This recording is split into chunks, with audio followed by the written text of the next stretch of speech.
Bien, entonces hablemos de los modelos univariados y multivariados de volatilidad. Entonces, ¿cuál es el supuesto que voy a romper ahora? Cuando hice cointegración, el supuesto que rompí fue el de que las series fueran estacionarias. Incluso relajé el concepto de estacionariedad. Ahora lo que voy a hacer es relajar el supuesto de que la varianza permanece constante a lo largo de toda la muestra. Eso significa entonces que vamos a permitir que los modelos tengan volatilidad o podamos controlar el efecto de la volatilidad. Eso en términos de la literatura se conoce como modelos de heteroscedasticidad condicional, ¿no? O modelos ARCH por sus siglas en inglés. Ah, entonces, ustedes van a encontrar así como Arch o Garch, dependiendo de esta situación, si hablamos de que son con la veracidad condicional autorregresiva nada más, o si es autorregresiva generalizada. Y ahorita voy a conversar a qué me refiero con este caso. Entonces, estos modelos, digamos, nacen de una observación empírica que van a encontrar seguramente en muchas series, y la observación empírica es esta. La primera es que existen zonas donde la variación de la serie es mayor y otras zonas donde la variación es más estable. Estas situaciones a veces se les dice como clustering de volatilidad. Y la otra cosa que van a encontrar es que son datos normalmente de alta frecuencia, datos diarios o datos por hora o con tiempos muy cortos. Y normalmente van a observar gráficas así. Por ejemplo, esta es una gráfica del Bitcoin que vamos a ver, creo que la vemos, ¿verdad? Sí, es con Bitcoin. Ajá, entonces la vamos a ver más adelante. Entonces, más o menos esta es la idea. Los rendimientos del Bitcoin, observen ustedes que tienen como este comportamiento las dos condiciones que yo puse ahí arriba. Es información que es diaria, entonces es alta frecuencia allá, y tiene estos clusters como de volatilidad eh, diferenciada, digamos, en el sentido de que, por ejemplo, los cambios en este tramo son ligeramente distintos a los que están inmediatamente después, y tiene estos clústeres de alto cambio o de alta volatilidad. Entonces, si ustedes se enfrentan a un problema como esto, es un candidato ideal para modelarlo como un Arch o como un Garch. Um, bien, entonces, pensemos, voy a empezar con el caso univariado y luego lo voy a llevar al caso multivariado. Entonces, el caso univariado es más o menos la siguiente idea. Lo que nosotros sabemos resolver son problemas así. Sabemos tratar las series que dependen de la serie de la información pasada. Entonces, este es un AR1, muy sencillo, ¿no? Entonces, sabemos modelar esto. Este tipo de modelos que están aquí se conocen como modelos o modelaciones de la media, ¿sí? Lo que estoy modelando aquí es el promedio de la serie, ¿sí? La trayectoria promedio de la serie. Eso es lo que estoy modelando aquí. Ahora bien, relajemos todavía más los supuestos y digamos, bueno, asumamos por un momento que la media puede ser modelada con cualquier función que nosotros querramos. Entonces, lo que yo tengo aquí es un z por beta que puede ser cualquier especificación. ¿Qué cosas se nos pueden ocurrir que puede incluir este tipo de ecuaciones? Bueno, aquí la lista es larga. Puede ser un AR, puede ser un MA, puede ser la combinación, un ARMA, puede ser un ARMAT. Y bueno, lo que se les ocurra, es decir, incluso no ser algo necesariamente series de tiempo. Cualquier cosa que pueda modelar la media. Entonces, el primer supuesto es, vamos a asumir que la media ya está, ya hay una ecuación que la controla bien. Puede ser algo tan sencillo como decir que la media incluso, ni siquiera este z beta, sea algo que cambie con el tiempo, sino que sea simplemente una constante. ¿Sí? Podría decir, el modelo de la media es una constante. Ya. Pues digamos que esa es la ecuación de la constante. Lo que cambia, o lo que cambia en este modelo, es que la observación nos lleva a pensar que esta idea que teníamos de que el término de error tiene una media en cero y su varianza permanecía constante ya no va a ser cierto. Entonces digamos que esto no se cumple, digámoslo por un momento. Pensemos por un momento que esto ya no se cumple. Pero ¿qué de esto no se cumple? Permitamos que esto se siga cumpliendo, que digamos que la media es cero. Está bien, eso se puede mantener. Lo que vamos a permitir que no se cumpla es esto, es decir, que la variabilidad de los datos pueda cambiar conforme va transcurriendo el tiempo. Y entonces, esto nos lleva a pensar que la varianza entonces tiene su propia ecuación. Es decir, va a haber una ecuación para la media que va a estar dada y otra ecuación para esta varianza. Y esta ecuación la voy a describir como un proceso que sea más o menos así. Entonces, lo que tengo aquí descrito es, lo que yo estoy diciendo es que la varianza en el momento t condicional, o que hasta lo que ha pasado hasta el momento t menos 1, es igual a el residual al cuadrado del justo del periodo anterior. Y el residual al cuadrado de hace dos periodos así hasta residuales de q periodos. ¿Esto a qué se parece? Se parece a un medias móviles, pero con el término de error al cuadrado. ¿Sí? Es como un auto regresivo al cuadrado del término de error, en términos del término de error, valga la redundancia, ¿no? Entonces, lo que estoy diciendo es que esta ecuación, observen, es como si fuera una especie de media móvil para la varianza, pero la varianza depende de los residuales al cuadrado. Entonces, ¿qué es lo que estoy controlando con esto? Estoy controlando las posibilidades de que, por ejemplo, los residuales, dos periodos atrás, tres periodos atrás, o q periodos atrás, tienen una variación distinta. Y eso lo que implicaría es un poco la narrativa que establecí con la gráfica.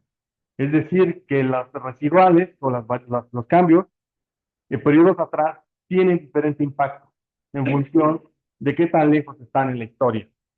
Bien, a a esta especificación que estoy planteando aquí, la vamos a llamar ARCH.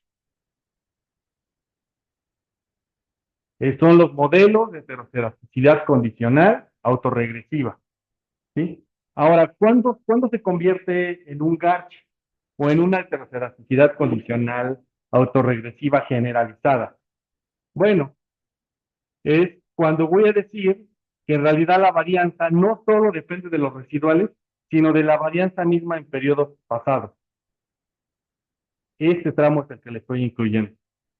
Entonces, esta es una generalización del caso anterior. Lo que estoy diciendo es que la varianza no solo depende de los residuales pasados al cuadrado, sino de la varianza misma, pero en periodos anteriores. ¿Sí? A eso es. Entonces, ahora ya el problema entonces, en series de tiempo, se vuelve un problema de dos ecuaciones. Tengo que resolver dos ecuaciones. La primera ecuación tratará de encontrar una especificación para la media, para la serie original que me interesa, para X, para esta variable, y una segunda ecuación tratará de encontrar una respuesta para cómo se comporta la variante. ¿Sí? Ese es un poco como deberíamos verlo ahora. ¿Sí? ¿Dudas hasta este punto?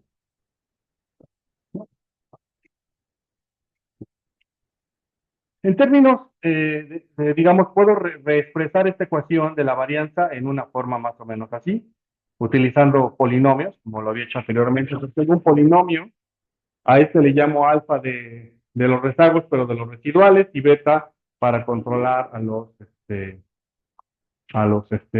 la parte de la varianza rezaga. Entonces, normalmente voy a utilizar como parámetro, por ejemplo, para el arch, voy a utilizar digamos, entre paréntesis, cuántos rezagos incluyo, y para el GAR voy a decir PQ, voy a simbolizarlo así. Entonces, muchas veces, incluso ustedes cuando vean un GAR implementado, se van a dar cuenta que el autor ni siquiera se preocupa por decirles qué especificación utilizó para la media. Me parece que es un poco erróneo, porque en realidad desde el punto de vista del planteamiento económico que hacemos nosotros, en realidad lo que estamos modelando no es la varianza.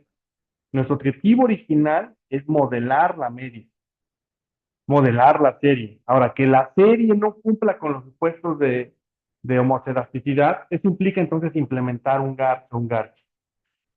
Pero si por alguna razón ustedes ven que el enfoque es más sobre esta ecuación, tiene que ver con que en realidad el autor en realidad lo que trata de modelar es la varianza. Originalmente quería modelar la varianza y no quiso modelar originalmente la media. Es un poco la historia de lo que puede ocurrir aquí. Ahora, Este modelo univariado lo puedo extender a un modelo multivariante.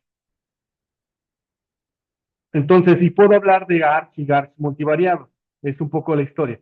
Entonces, bien, ¿cómo lo haría? Bueno, empiezo con la misma historia. Primero me pregunto cómo se debería ver la media. Bueno, pues la media se puede ver como un bar. Entonces, imaginemos que modelamos un bar para la media. Un bar cualquiera, ¿sí? Entonces, X es un montón de series y está modelado como un bar. Ese bar, entonces, tiene un término de error que es heterocedástico.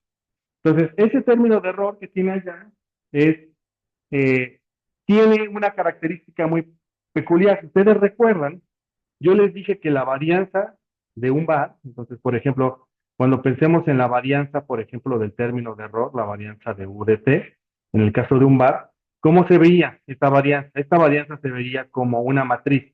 Teníamos la varianza de la variable 1, luego teníamos, aquí teníamos ρ, que era la covarianza de la variable 1 con la variable 2, y ρ, la correlación de la variable 2 con la variable 1, y otro sigma cuadrado para la varianza 2. Y así podía continuar. En este caso es algo muy sencillo. Estoy pensando en un bar de dos variables.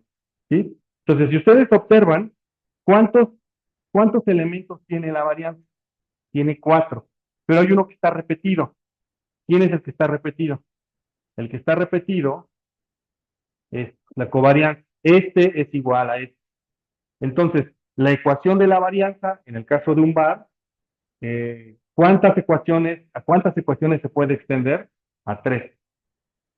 En el caso de un bar de dos variables. Ahora, llévenlo a un extremo, ¿no? Llévenlo por un bar de tamaño n, ¿no? Con n variables. Entonces, ¿cuántas ecuaciones tendría? Bueno, todos los elementos de la diagonal que son n, más todos los elementos de la parte triangular superior o la parte triangular inferior, ¿no? Entonces, todas esas ecuaciones se tendrían que resolver. Bueno, esa es la manera de simbolizarlo, eh, sabiendo todas las cuentas que hay que hacer, se las propongo aquí. Les digo, bueno, utilicemos un operador que vamos a denominar operador Bex, que lo que hace es que este operador es que toma la parte triangular superior o inferior, y ustedes deciden, de esa matriz de covarianza y la expresa de esta manera. Y lo que tengo aquí es el sistema de ecuaciones de las varianzas y covarianzas de un bar. Eso es lo que tengo acá. Voy a ejemplificarlo con este caso que tengo aquí abajo. Imaginemos un bar de dos variables, entonces tenemos la matriz que un poco les describí allá, entonces tengo esta matriz, si yo aplico el operador Betch, lo que estoy haciendo implícitamente es extraer la parte triangular, y entonces lo que estoy extrayendo es cada uno de los elementos de la diagonal y uno de los elementos que están fuera de la diagonal, solo uno de ellos. Y eso es lo que simbolizaría yo. ¿Vale? Bien, ¿dudas hasta este punto?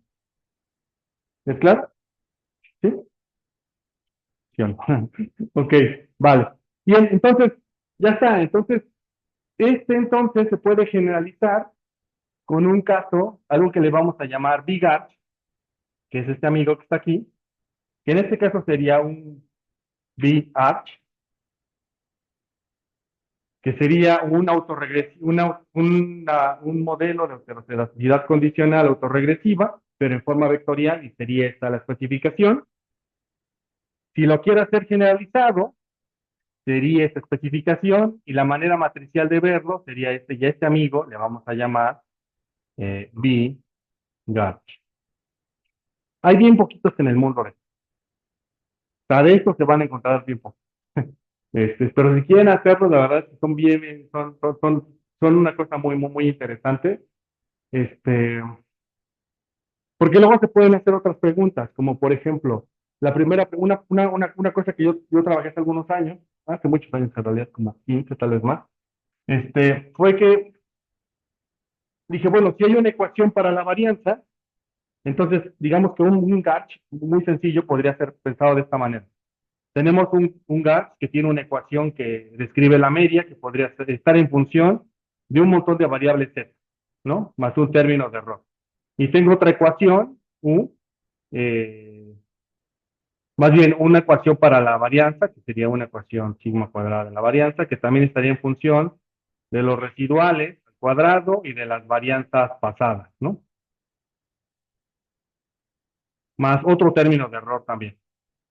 Y una de las preguntas que yo me hice alguna vez fue, bueno, Nada impide que, por ejemplo, también como un regresor aquí pueda estar la varianza. Y tampoco nada impide que aquí como un regresor pueda estar la media. Entonces el problema es, una de las cosas que puedo tratar de responder es si la media, es decir, si el nivel de la media también depende de qué tan volátil es la media. Y viceversa, si la varianza también depende de qué nivel tenga de la media. Es decir, piénsenlo de esta manera. Es, si yo voy a un mercado accionario, los rendimientos más altos son más volátiles, ¿no? Eso quiere decir que la ecuación de la varianza va a ser más grande o va a tener una volatilidad más grande conforme la media es más grande, porque el rendimiento es más alto, ¿no? Ya me puedo responder otras cosas, se me ocurre, ¿vale?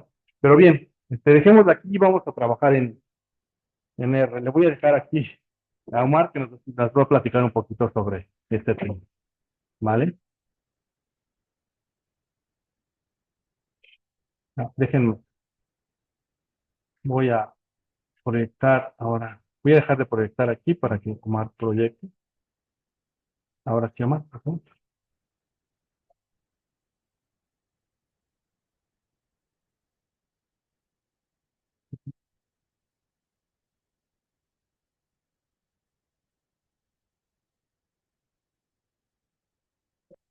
Eh, Vamos a trabajar esta clase con los archivos que están en el folder de clase 20 en GitHub. Y creo que es un ejemplo bastante dinámico, como desde hace un ratito lo estaba contando Benja. Vamos a usar algunas series de criptomonedas prácticamente para evaluar el valor en riesgo dado que decidimos invertir en cierta criptomoneda, ¿no? Y cómo estos modelos de heterogeneidad condicional nos pueden ayudar a tener una mejor predicción acerca de cuál es el nivel de riesgo que estamos teniendo, ¿va? Entonces, primero vamos a trabajar con este que se llama ArchGuard, si gustan ir siguiéndolo en sus compus. Ya saben, corremos las librerías que son necesarias. ¿Es el de clase 20? Clase 20. Sí. No, te actualícenlo porque es producto lo actualizaste, ¿no? Sí, hace ratito le cambié cosas. Entonces puede que si lo habían descargado antes, ahorita ya cosas que no había por la mañana.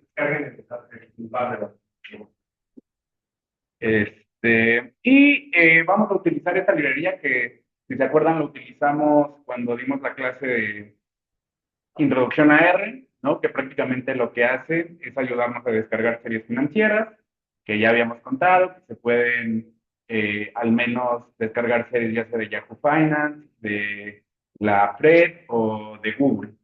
Según yo hay otros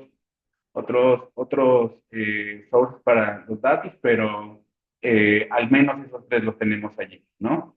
En este caso, como les decía, vamos a utilizar Bitcoin, que bajo la simbología de Yahoo Finance, pues es básicamente como lo necesitamos descargar, ¿no? Esto ya lo habíamos visto en cierta manera en la clase de introducción a R. Aquí prácticamente lo que hacemos son inicialmente unos gráficos que también, pues, creo que está bien que conozcan porque se hacen de una manera muy sencilla, como lo habíamos visto también en la sesión de introducción, y nos dan información pues, bastante valiosa de una serie, ¿no? Por ejemplo, miren, si aquí ven como argumentos, primero, para graficar la serie con esta función, char series, lo primero que hacemos es agregar las bandas, ¿no? Que digo, esto es muy usado en el mundo financiero, son las bandas de Bollinger, ¿no? Y pues prácticamente lo que nos dicen es, bajo un concepto estadístico, cuándo podríamos estar considerando que la serie está performando fuera de lo esperado, ya sea a la alza o hacia la baja, ¿no? Creo que casi no se alcanza a ver aquí, pero seguramente como sí, en medio de las líneas rojas hay una línea punteada que es una media móvil, si no mal recuerdo, es a 20 días, algo así. Y posteriormente las bandas se generan calculando más o menos dos desviaciones estándar, ¿no? Que es también acá lo que hemos convenido para otros ejemplos acerca de lo que consideramos estadísticamente significativo, ¿no? Entonces, se puede hacer esa. Luego, digo, aquí tenemos varios argumentos eh, seleccionados para agregar cosas en nuestra gráfica. El siguiente es lo que conocen como el Bollinger Percentage, en algunos casos, porcentaje de Bollinger, y prácticamente es un cociente que de manera muy rápida nos ayuda a identificar cuando hay oportunidades pues de inversión. Si no mal recuerdo, cerca de 0.5 significa que pues no es ni buena idea ni mala idea, es un poco incierto, digamos. Cuando estamos muy cercano a 1, significa que pues es un buen momento para la serie, ¿no? Para la acción. Y cuando estamos cerca de 0, se interpreta más como un momento donde la serie está con un desempeño bajo, digamos, que bajo esta idea siempre de comprar barato y vender caro, ¿no? Digamos.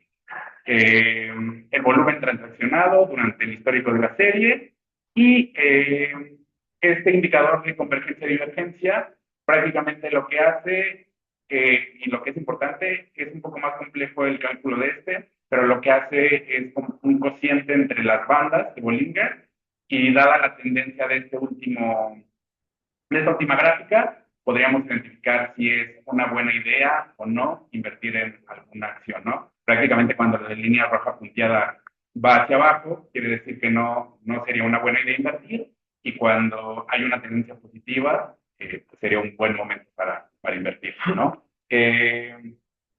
Otro de los argumentos que creo que lo podrían ocupar en algún momento, si notan, esto solamente da como el análisis de una parte de toda la serie, que podemos acotar por años. En este caso, yo lo estoy acotando a 2024, pero si ustedes quisieran en su momento hacer lo mismo con otro año, pues solamente sería cuestión allí de cambiar el año, ¿no? Para analizar otra parte de la serie.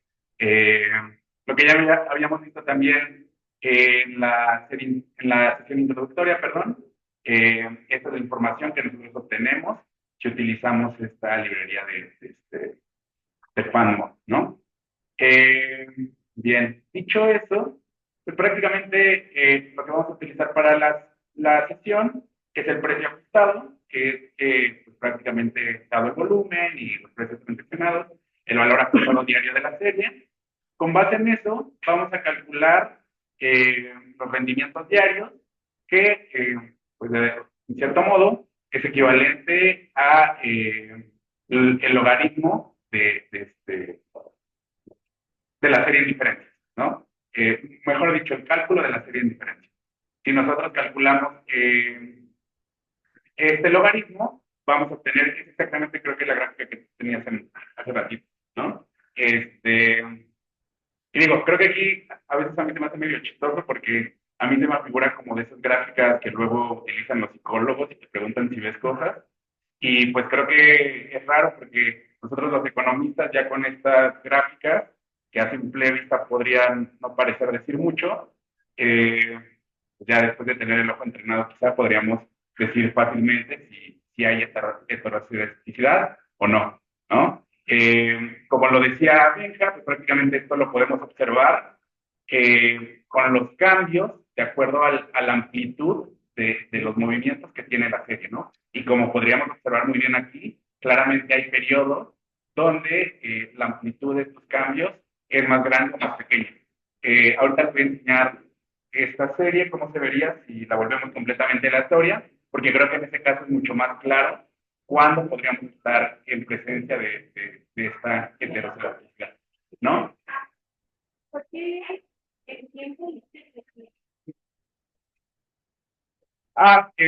Prácticamente sí, sí es el número de días, no estamos considerando, exacto, no es 8. Sí, momento cero es cuando comenzamos a considerar la serie, momento 3000, el dato 3000 de nuestra serie, ¿va? Pero eso tiene fecha para la base de datos, porque cuando nosotros ponemos un sí. ¿Y cómo sería? Lo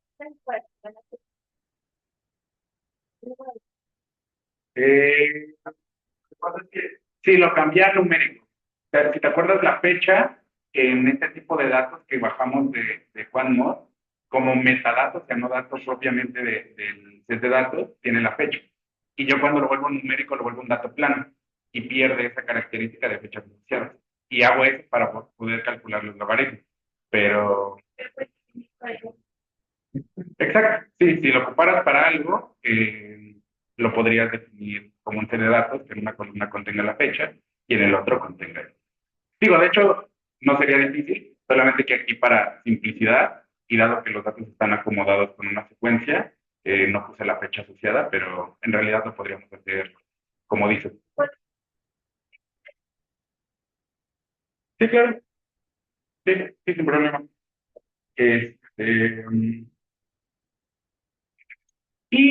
como les decía, prácticamente la idea de esta clase es ayudarnos de estos modelos de heterocedasticidad condicional para calcular el valor en riesgo de una acción, ¿no? El valor en riesgo prácticamente es dado un alfa, dado una probabilidad, cuál es el escenario, digamos, el peor escenario que podríamos enfrentar en cuanto a pérdidas se refiere, ¿no?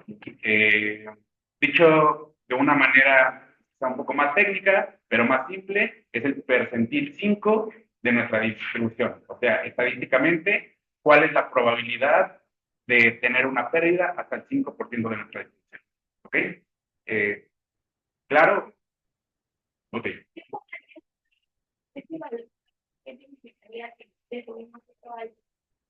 Eh, Podría ser asociado a tu versión al riesgo. O sea, si tienes una versión alta al riesgo, querrías evaluar escenarios más conservadores, ¿no? Entonces tu alfa tendría que cambiar.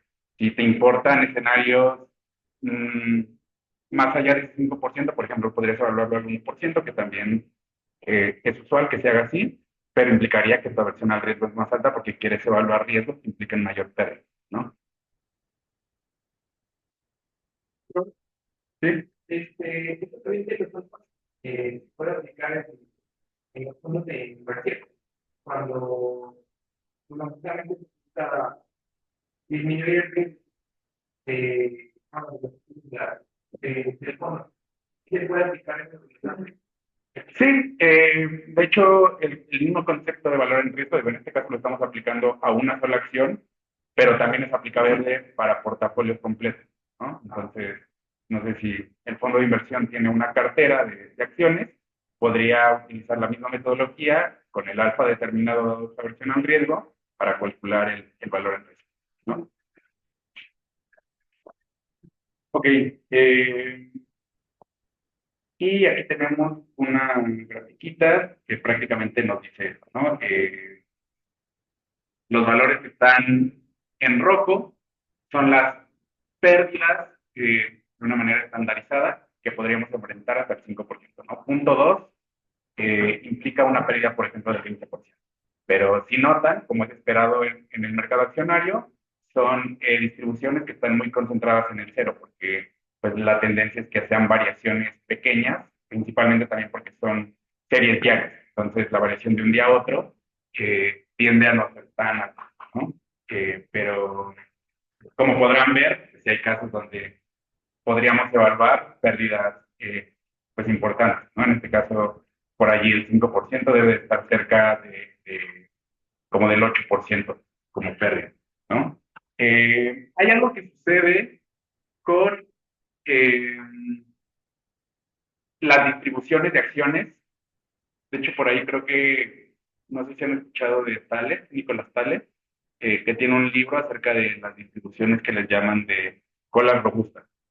Eh, es un sesgo que a veces tendemos a tener cuando hablamos de estadística, porque en la mayoría de casos asumimos una distribución normal, ¿no? La que conocemos, media cero, la varianza se comporta de cierta manera, más o menos dos desviaciones estándar de la media, tenemos 95% de los casos, etc. Pero usualmente en series como las accionarias, la distribución eh, no es precisamente una distribución normal. Y eso genera que podamos tender a, con este sesgo, dejar de evaluar escenarios en los que puedo enfrentar mayores pérdidas o escenarios muy buenos también, pero lo que nos preocupa generalmente son que estemos subvaluando el riesgo que estamos haciendo, ¿no? Mira, por ejemplo, aquí, en este ejemplo, tenemos esta gráfica. Tenemos esta gráfica donde la línea roja eh, es tal cual una distribución normal y la línea azul es la distribución que nosotros estamos observando con nuestro rendimiento, ¿no? Entonces, si observan, la parte que les decía como de las colas robustas, son estas pequeñas aberturas que se notan al final de la serie. Voy a señalarlo con el mouse porque no esté en la sesión en línea. Esas pequeñas aberturas eh, son a lo que me refería con colas robustas. Son pérdidas, escenarios negativos, también sucede con positivos, como les decía, que podría estar subvalorando si yo tuviera una distribución normal de los datos, ¿no? Entonces, digo, esto solamente para hacer una corrección del tipo de distribución que vamos a utilizar para medir el valor en riesgo, que lo que hacemos es, mediante el método de máxima verosimilitud, estimar una distribución que se asemeje a lo que nosotros estamos observando con la fracción, ¿va?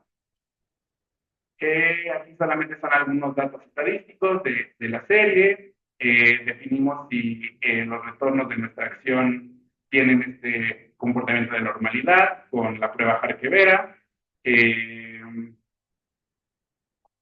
Me acordé que me preguntaste el otro día si era Carlos Hark o Carlos Vera. No sé si es Carlos Hark, que trabajó en el con Cedillo, ¿no? Creo que ahora está en American Mobile. Sí, sí sabían que Carlos Jarque es mexicano, el de la prueba Jarque-Vera. ¿Sí qué? El de la prueba Jarque-Vera. Anda por ahí, creo que en América Móvil, así como Varian anda en Google, nuestro Varian mexicano anda en América Móvil. Y bueno, solamente con esta prueba definimos si la distribución de los datos es normal o no, que ya lo podríamos haber imaginado visualmente con lo que observamos arriba, pero con esto confirmamos que nuestra distribución no es normal, ¿no? Básicamente. Aquí es lo que les decía, mediante esta función, calculo una distribución que se acople a los datos que nosotros estamos utilizando. Digo, esto solamente es como contexto de por qué en este caso en específico, el tener una distribución estimada podría ser importante para no valorar casos muy riesgosos, ¿no? Que todavía no estamos yendo al gancho. Hecho eso, esta parte donde estimamos nuestra distribución, aquí lo único que estoy haciendo es definir de nuevo el alfa para nuestro valor en riesgo, el valor que obtendríamos de valorar este escenario con una distribución diferente, cosas meramente del lado financiero de cómo trabajar con estas series, ¿no? Si de pronto con esto tienen más dudas, me cuentan y les puedo explicar un poquito más a detalle en cualquier momento. Y aquí lo único que estoy haciendo es evaluar las tres distribuciones que tengo. Una, la normal, la azul, la verde es la observada, dados mis datos, y la azul es una distribución T que yo simulé con las características que de hecho tienen los retornos, ¿no? Entonces, voy a trabajar con una distribución para fines de mejor cálculo del modelo de la varianza, con una distribución que se asemeje a nuestros datos, ¿no? Ok, aquí es donde empezamos ya un poco más en forma con el tema de Arch y Garch. Lo que les decía, miren.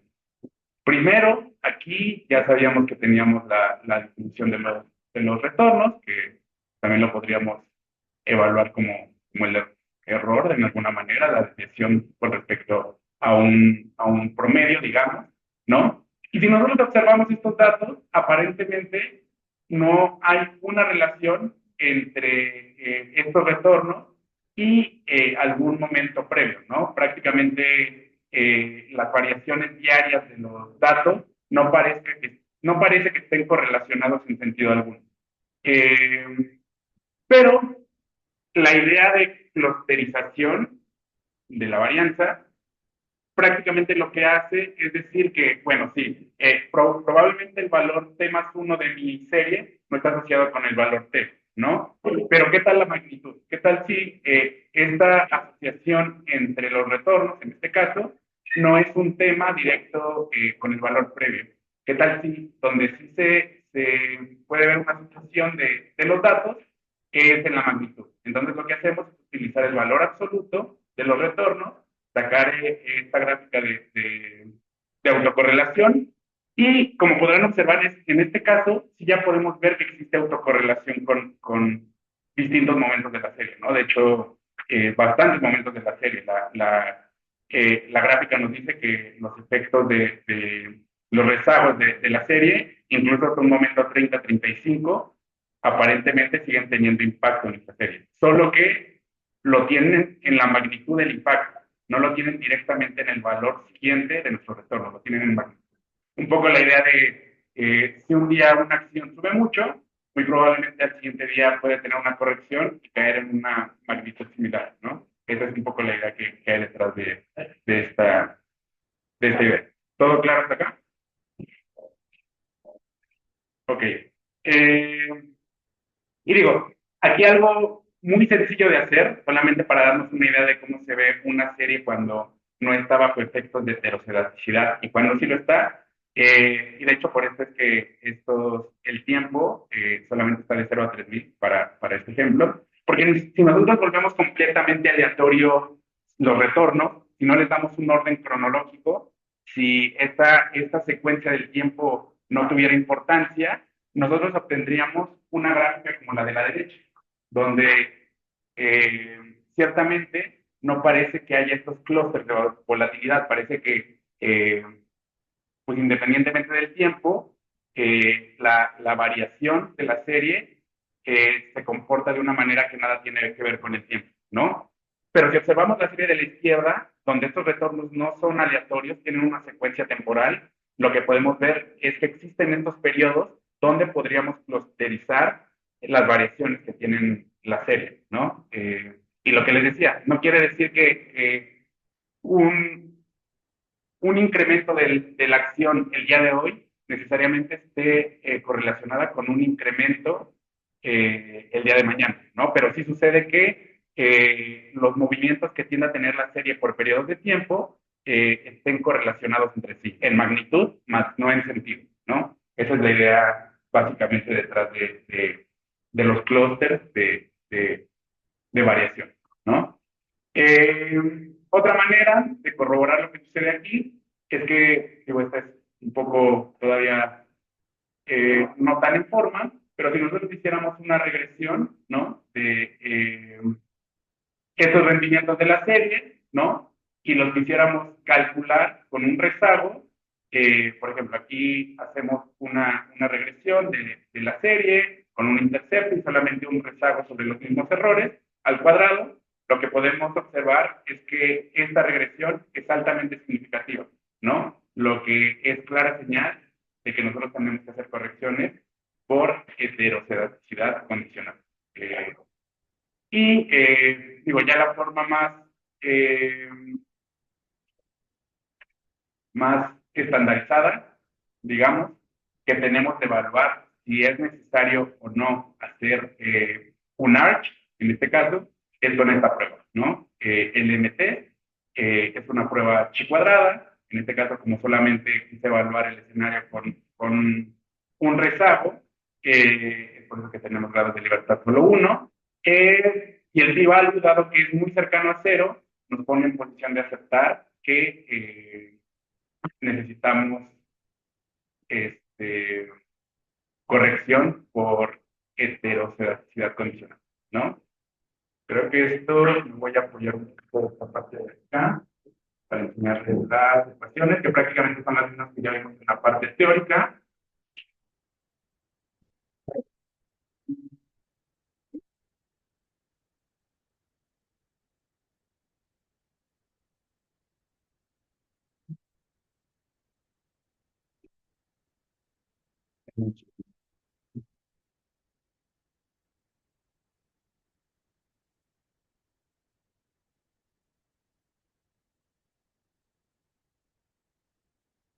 Sí, prácticamente aquí lo que tenemos son exactamente las mismas, digo, eso es como un poquito más como viene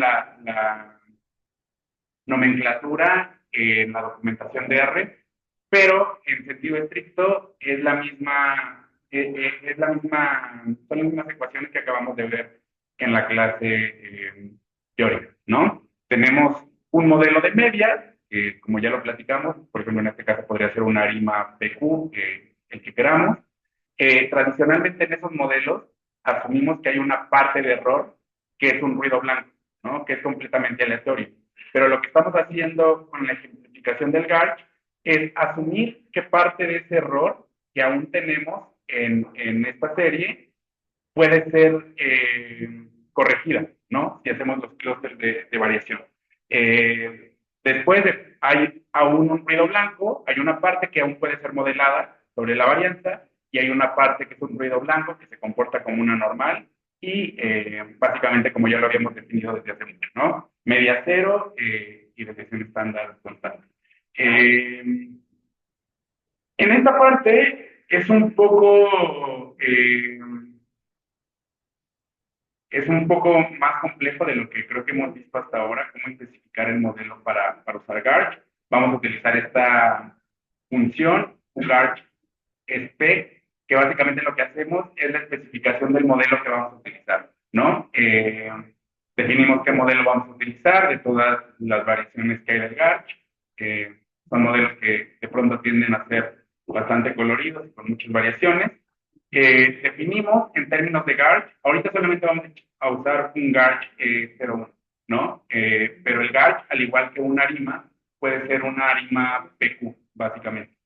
Más adelante que generalicemos el modelo, les explico de qué va eso. Como les decía, tenemos un modelo de media que en este caso es el ARIMA que nosotros queremos utilizar, ¿no? Por ejemplo, en este caso vamos a utilizar un autorreversivo 2 sin medias móviles.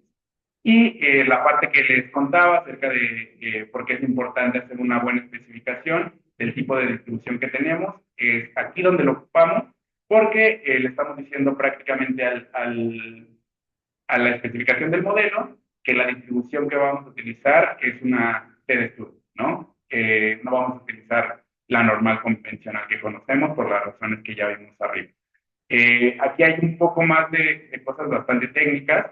Hay dos maneras de solucionar, y pues es un poco más acerca de cómo funciona R en sus entrañas, digamos, pero la manera más común de el solver, la manera de cómo en el fondo de todo R va a solucionar las matrices de este ejemplo, es esta, ¿no? En algunos casos sé que hay gente que lo cambia y lo especifica de otra manera, pero a menos que tengan una idea clara de qué van a hacer, cambien, ¿no? Siempre utilicen sol NP para solucionar un ejercicio de este tipo, ¿no?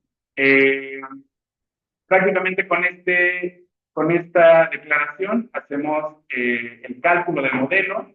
Como ven, dentro del cálculo del modelo tenemos que poner un objeto que sea nuestra especificación del modelo, que es toda esta parte del código que está aquí arriba. Y una vez hecho eso, pues ya podemos utilizar los valores que nosotros hemos calculado en esta serie. Igual, hay, honestamente, en el número de simulaciones, no sé si hay un uso ideal de número de simulaciones por Bootstrap. No sé si tú sepas si hay alguna recomendada de las situaciones, pero yo lo que he visto es que casi siempre se utiliza 100, ¿no? No. Pues un número grande. Sí, un número grande. Prácticamente ahí utilizamos un número grande para hacer iteraciones y que tengamos un buen modelo calculado, ¿no? Digamos. Eh, y, digo, ya yendo a la parte más visual del ejemplo, eh, eso es lo que les quería mostrar, ¿no? Si nosotros utilizamos valor en riesgo de la manera más simple posible, como les decía, este es prácticamente el percentil 5 de nuestro ejercicio, ¿no? Es esta línea verde. Este es el percentil 5, que prácticamente con las innovaciones de la serie no hay mayor cambio. Si nosotros utilizamos un GARCH 0,1, esa sería la valoración del valor en riesgo, la línea roja sería la línea de la valoración en riesgo, corregido por esos clústeres de heterocedaticidad. Que si ustedes notan, pues prácticamente lo que estamos logrando con esta definición del modelo es tratar de no subvalorar el riesgo que podríamos estar asumiendo. Con el caso GARCH 1,1 va a ser más claro, pero aquí la idea es básicamente que con esta ejemplificación del modelo, tratando de corregir la varianza, lo que estamos haciendo es buscar no subvaluar el riesgo que estamos asumiendo al invertir en esta acción, ¿no? Cuando generalizamos el modelo, que esta básicamente es la ecuación que vimos hace un momento, prácticamente estamos calculando dos partes de nuestra varianza, ¿no? Como lo explicaba hace rato Beca, una parte que está calculada con el error al cuadrado previo, ¿no? Que eso nos da una idea de la magnitud que puede funcionar como regresor de nuestro modelo de varianza. Y otro elemento del modelo que va a evaluar la varianza hasta el momento exacto previo. Y esos van a ser nuestros dos elementos para, en nuestro modelo de media, calcular cómo podríamos hacer una mejor previsión de nuestra serie, que en este caso son los retornos, ¿no? Prácticamente en este caso es exactamente lo mismo, solamente lo vamos a utilizar más adelante, pero aquí lo que estamos utilizando también es los criterios de información que ya conocemos para otros modelos, que nos pueden ayudar a determinar la optimalidad de el modelo que realizamos, ¿no? Si se acuerdan, también cuando hicimos los ARIMA, por ahí teníamos un código que nos ayudaba a iterar distintas especificaciones de autorregresivo y media móvil. Eh, Prácticamente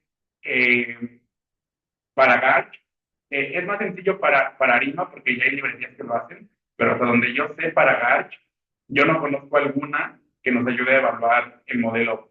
Entonces, si ustedes en algún momento quisieran evaluar un Garch, es probable que este pequeño pedazo de código les sirva bastante, porque aquí lo que estamos haciendo es prácticamente conceptualmente lo mismo que hicimos con Arima, definiendo distintos modelos Garch, QP, estamos definiendo cuál debería ser el óptimo, ¿no? Que básicamente es en aquel en el que tengamos, en este caso, el de acá y que más alto. Que como podrán ver, en este caso, bajo este criterio, el mejor modelo para declarar sería un GARCH con 4 rezagos en varianza y 3 sobre el error al cuadrado, ¿no? Déjenme lo calculo acá. Eso es prácticamente lo mismo que ya habíamos realizado. Si notan, lo único que cambia en esta parte de código es que aquí en la especificación puse que el GARCH, en lugar de ser 0,1, fuera 4,2, ¿no?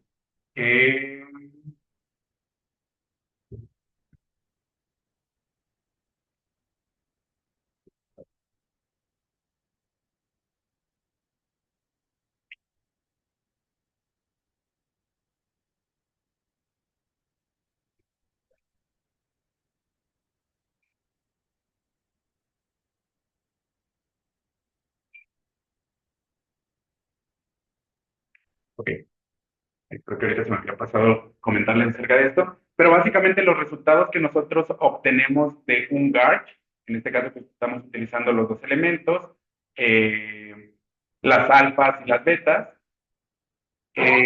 Lo que obtenemos son, primero, los resultados de nuestro modelo de media, ¿no? Que prácticamente mu es un intercepto de nuestro modelo de media, que si recuerdan lo definimos como una arma, un autorregresivo 2, mejor dicho, porque solamente utilizamos la parte autorregresiva, los estadísticos que ya conocemos, la estimación, error estándar, a ojo si esto es 2, si lo dividimos, el t-value pues, prácticamente será estadísticamente significativo. Los tres elementos de nuestro variable, de nuestro modelo de media, son estadísticamente significativos, ¿no? Entonces, hicimos una buena especificación en el modelo de media. Omega es que ahí luego creo que es un poco confuso, pero prácticamente en un modelo como estos tenemos dos interceptos.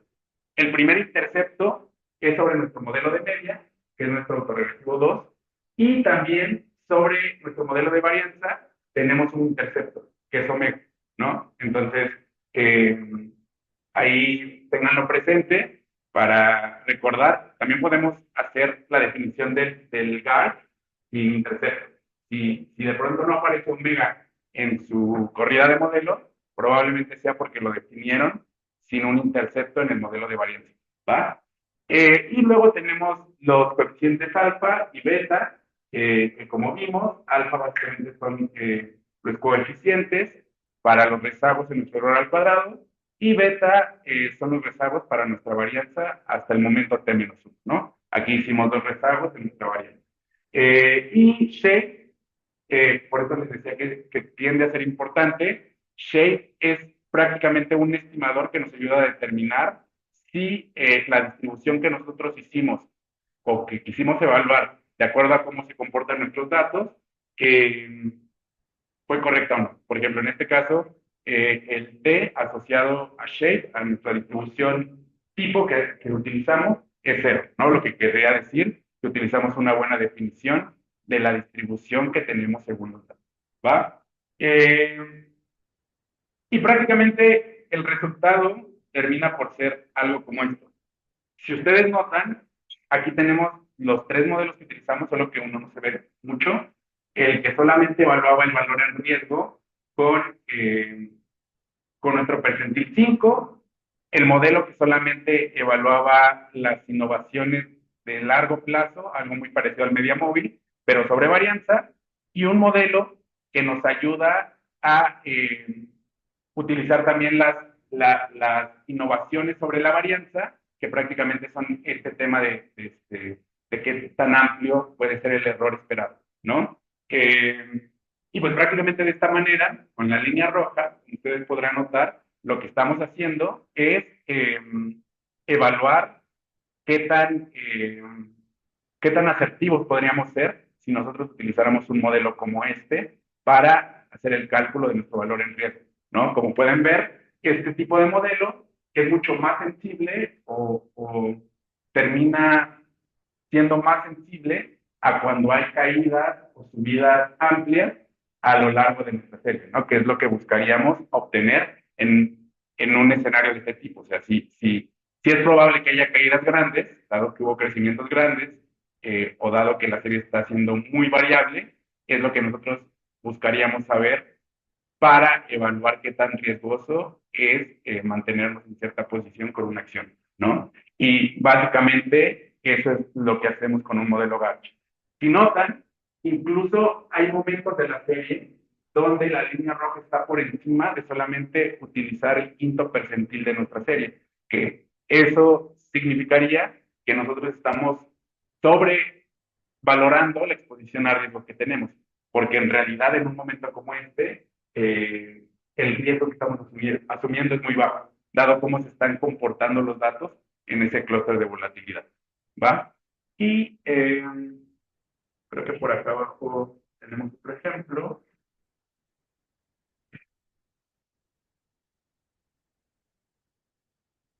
Eh, Prácticamente en este último caso, lo que estamos haciendo es mezclar el modelo óptimo de una ARIMA con el modelo óptimo de nuestro modelo de varianza, ¿no? El azul era nuestro modelo donde no optimizábamos qué tantos regresivos y medias móviles sobre el modelo de media que íbamos a utilizar. Ahí no hice mucho hincapié porque básicamente fue lo que vimos en la clase de los ARIMA, ARMA y todas sus variantes, ¿no? Pero si nosotros terminamos por especificar un modelo más asertivo, optimizado de media, que en este caso es un ARMA, prácticamente como ven, podemos ser aún más asertivos en la evaluación de riesgo de nuestro modelo. Las azules aún no optimizan este modelo, las rojas sí, y eso a lo que nos ayuda es prácticamente a tener una mejor valoración de qué tan riesgoso es tener cierta acción o cierta cripto, como en este caso.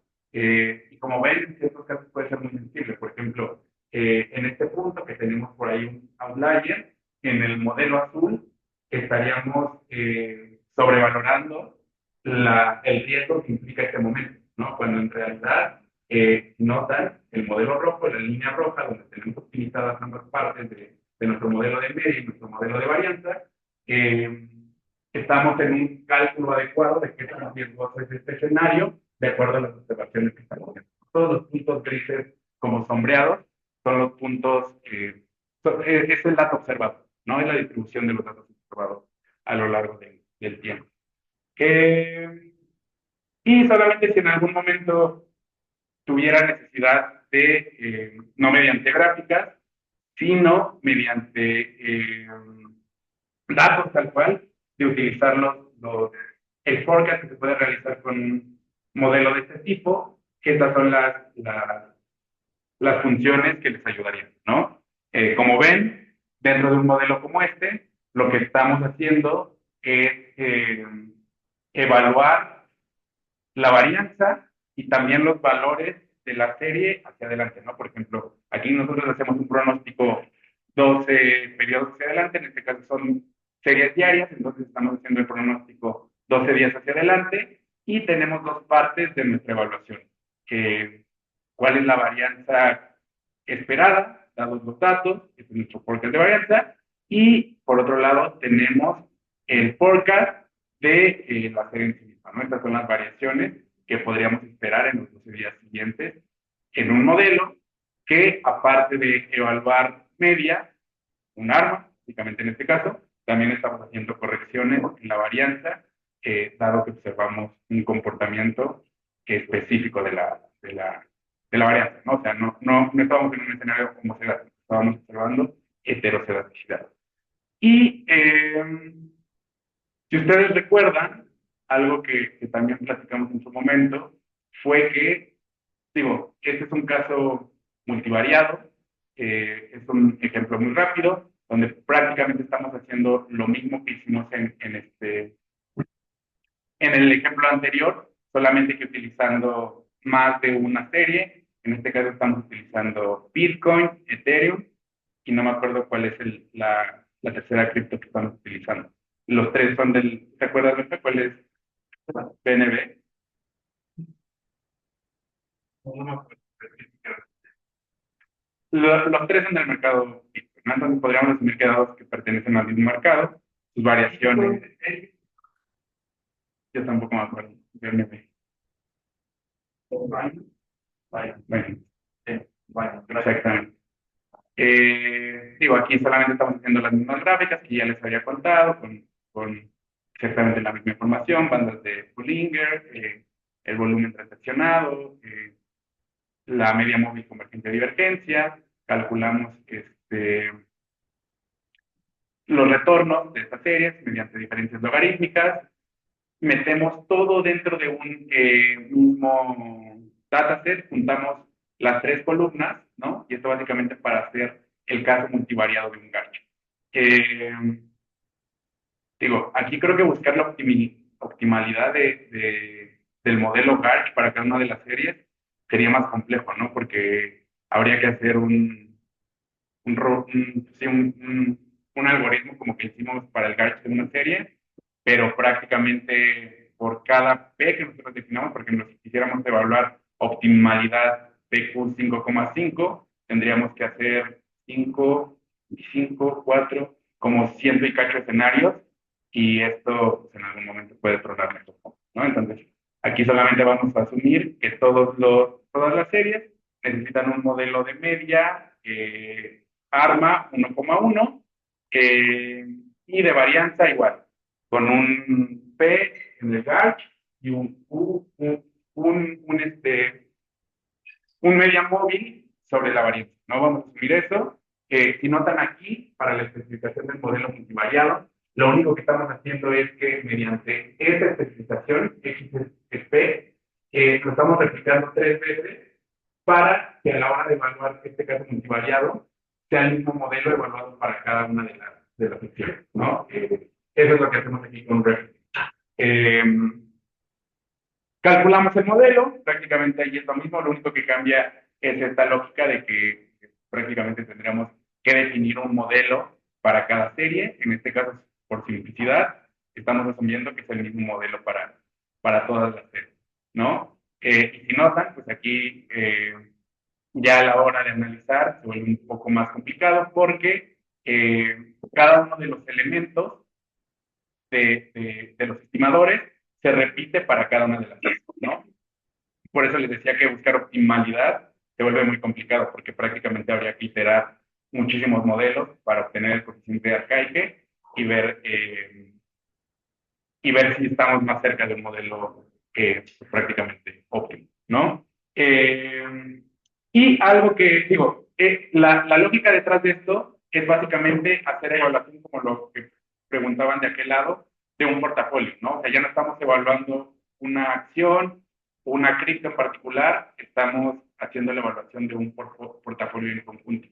Y si notan, aquí con el ejemplo de los Arch y los Guard, para hacer estas gráficas que les mostraba, pues sí me llevé, digo, no mucho, pero unas cuantas líneas de código, ¿no? Todo esto es lo que estaba desde ggplot hacia abajo, es lo que estoy utilizando para hacer para construir esta gráfica.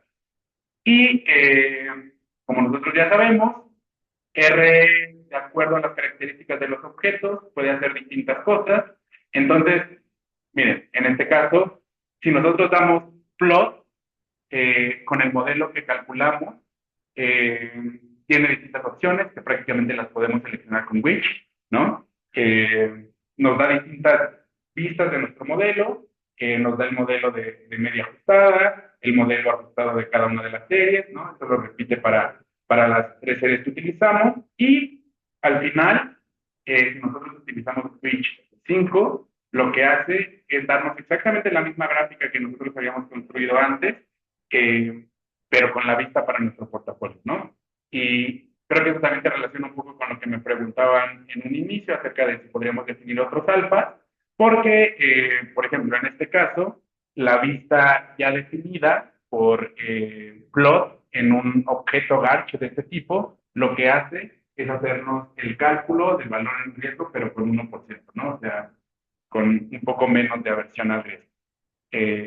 Y pues prácticamente creo que eso es lo que teníamos que ver el día de hoy para este tipo de modelo. No sé si tienen alguna duda, comentario, quejas, sugerencias, congojas, ¿no? Bien, pues entonces aquí le dejamos por hoy, salvo que tengan algún otro comentario.